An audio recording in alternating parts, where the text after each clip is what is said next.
Eu converso agora com o Dr. André Pessoa, neurologista infantil. Tudo bem, doutor André? Tudo bom, Natália? É um prazer estar aqui no seu programa. Prazer é todo meu, doutor, porque tem muitas mães, muitos pais aflitos nesse momento, pais de crianças com algum tipo de deficiência, né, problemas genéticos. Essa é a sua especialidade, né? O senhor atende esse tipo de criança, esse tipo de público. Quais são as recomendações, doutor, nesse período de quarentena? Quais são as dúvidas que os pais estão tendo com mais frequência? Natália, assim, principalmente, inicialmente, eu acho que é interessante a gente falar que as crianças, elas, por algum motivo que a gente ainda não conhece, elas têm tido nas revisões sistemáticas, principalmente as primeiras publicações foram da China, mas atualmente a gente já tem publicações americanas e da Europa, e mostraram que as crianças, por algum motivo, têm um quadro ou mais leve da Covid-19 ou manifestam menos os problemas. Então, a gente, graças a Deus, as crianças estão nessa questão de ter um quadro menos grave, mas isso não quer dizer que elas não possam ter, excepcionalmente, evoluções mais graves e que necessitem de cuidados mais intensivos, né? De uma forma geral, a gente pode, e aí a gente fala, por exemplo, de doenças raras, a gente entra num campo muito extenso e heterogêneo, que segundo a Organização Mundial de Saúde, se fala em torno de 6 a 8 mil doenças. Então, existem muitas situações específicas de cada doença que podem colocar aquela criança num grupo de risco de contágio e também no outro grupo de risco de evolução pior. Acho que a gente pode definir dessa forma. Porque existem, por exemplo, doenças genéticas que cursam com imunodeficiência. Então, esses pacientes eles podem ter uma infecção mais facilmente que outras crianças ou adultos, mas existem crianças que não têm nenhum fator de risco do ponto de vista imunológico, mas podem evoluir, por exemplo, com quadros mais graves se contraírem a Covid-19.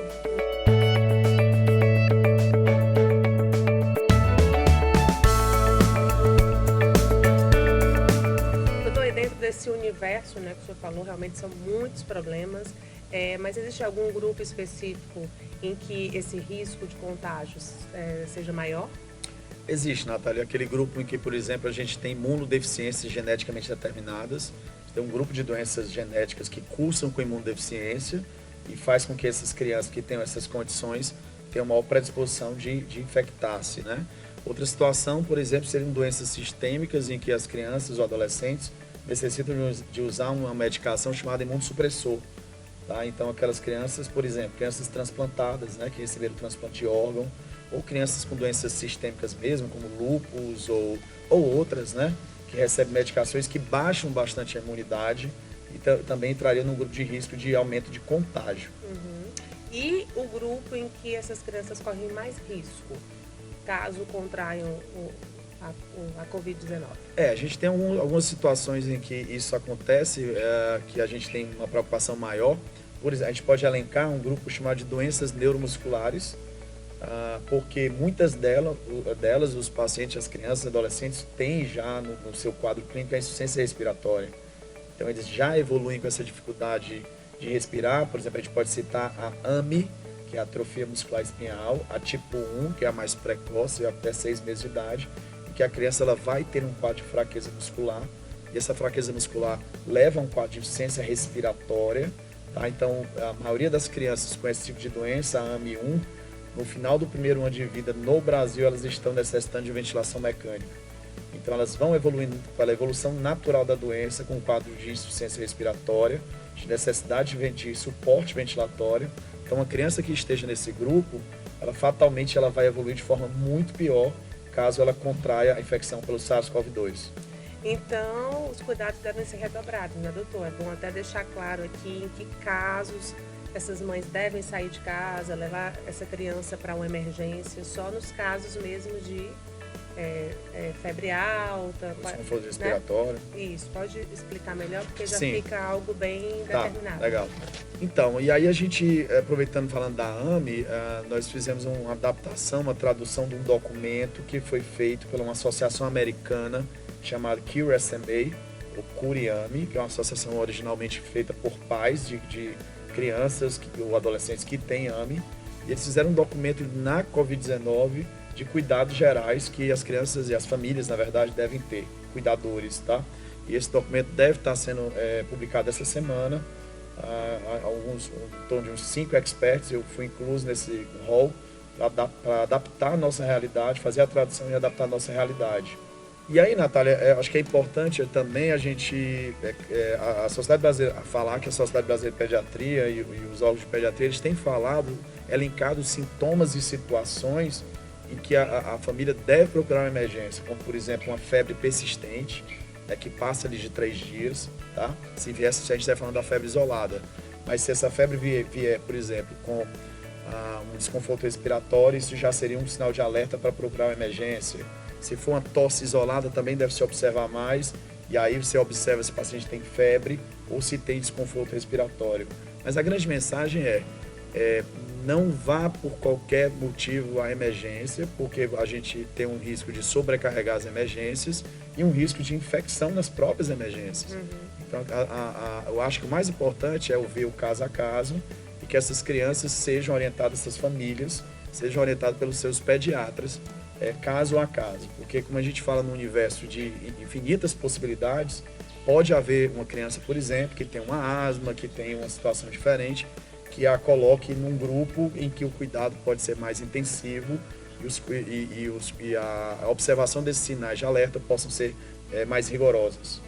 Doutor, muitas crianças precisam de assistência em casa, né? Fazem terapias, crianças têm problemas neuromotores.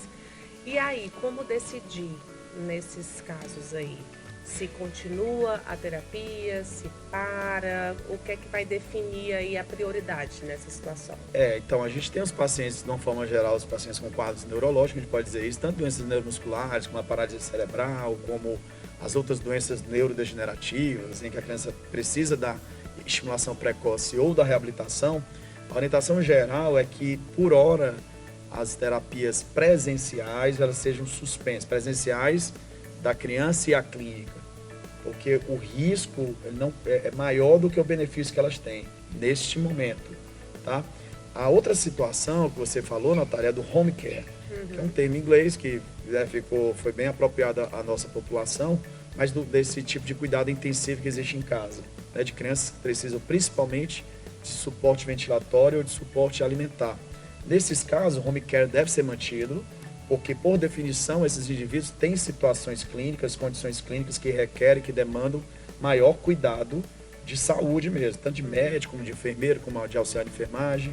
Por exemplo, a fisioterapia respiratória ela vai ser fundamental nesses casos. Então, se uma criança que está no home care, que precisa de uma ventilação mecânica, deixar de ter o acompanhamento de fisioterapia respiratória, essa criança vai ter um prejuízo muito grande, tá? De ser aspirado, enfim, de tudo, né? Então, nessas situações, a gente pode dividir nas situações de terapias eletivas, nesse sentido de que você leva a criança para uma clínica, para um tipo de terapia que se procura uma melhora de desenvolvimento. Esse grupo, por hora, a orientação geral de todas as sociedades, eu estou falando também como membro da Comissão Científica da Sociedade Brasileira de Neurologia Infantil, né? A orientação foi realmente de não levar nesse momento, mas as terapias em casa, na modalidade home care, devem ser mantidas por condições essenciais.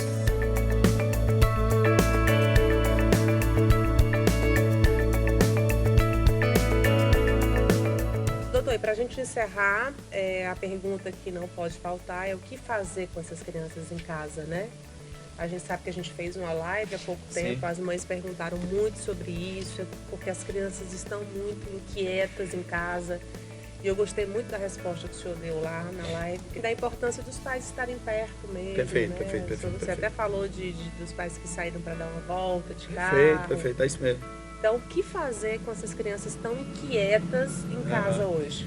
Natália, essa é uma colocação muito interessante, porque essa acentuação de problemas comportamentais e até psiquiátricos, isso tem sido relatado em várias pesquisas, inclusive saiu um artigo bem interessante do aumento de problemas psiquiátricos durante a quarentena. Então, esses problemas eles têm atingido não só a população adulta, como a própria população pediátrica. Precisa-se só apenas pesquisar, né? Alguém que tenha foco em fazer essa pesquisa. Mas, certamente, a criança que tem toda a sua rotina alterada, por exemplo, a gente falou de crianças que vão para terapias, né?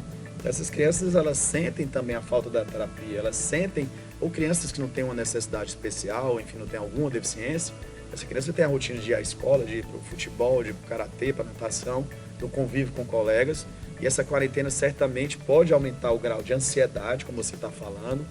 Essa ansiedade pode trazer prejuízo para essa criança, irritabilidade, conflitos, abuso de eletrônicos, tá? Então, nesse momento, a melhor saída que nós podemos ter, os pais devem ter, é chegar perto das crianças, né? Aproveitar aquele ditado, né? Quando a vida te dá um limão, você faz uma limonada. Aproveitar o tempo que você vai ter em casa, aumentar o teu convívio. Muita gente está agora no outro termo anglicano, home office, ou trabalho, ou teletrabalho, enfim, trabalhando em casa, mas que precisa de uma organização de tempo, né? de uma disciplina, mas esses pais devem lembrar que dentro daquele tempo, daquele cronograma que ele vai montar, daquela agenda, ele tem que separar um momento para estar com os filhos, com a família toda, e aí voltar a brincar de jogos, enfim, ter mais interação, mais comunhão com seus filhos. E lembrar, gente, que até vejo exceções em relação aos de eletrônicos, né, que a gente acaba cedendo um pouco mais nessa fase, mas lembrar dos jogos de montado, os jogos de tabuleiro, que são sempre uma exceção muito boa. Além da própria prática da leitura, né, de estimular a leitura, que caso a criança não tenha interesse ou iniciativa de iniciar essa leitura, os pais podem fazer a atividade de ler junto com os filhos. Muito bem, doutor, agradeço demais sua presença no programa Check-up, já te mando um abraço aí de tantas mães, né, que tem tanta gratidão pelo seu trabalho. O senhor não, porque é muito jovem, mas você é um grande estudioso aí, pesquisador de problemas genéticos e é um grande neuropediatra aí com reconhecimento internacional. Muito obrigada, então, pela sua participação no nosso Check-up. Obrigado, Natália, por participar do Check-up. Estou sempre às ordens e espero que tenha sido útil aí para os teus telespectadores tão fiéis. Daqui a pouco tem Olho no Olho. Vamos falar sobre conjuntivite secundária ao coronavírus. Até já. Sabendo que a gente tem algumas portas de entrada para esse vírus no nosso organismo, né? Então a gente tem principalmente a boca e o nariz, mas também os olhos, eles podem funcionar também como uma porta de entrada para que a gente possa se contaminar.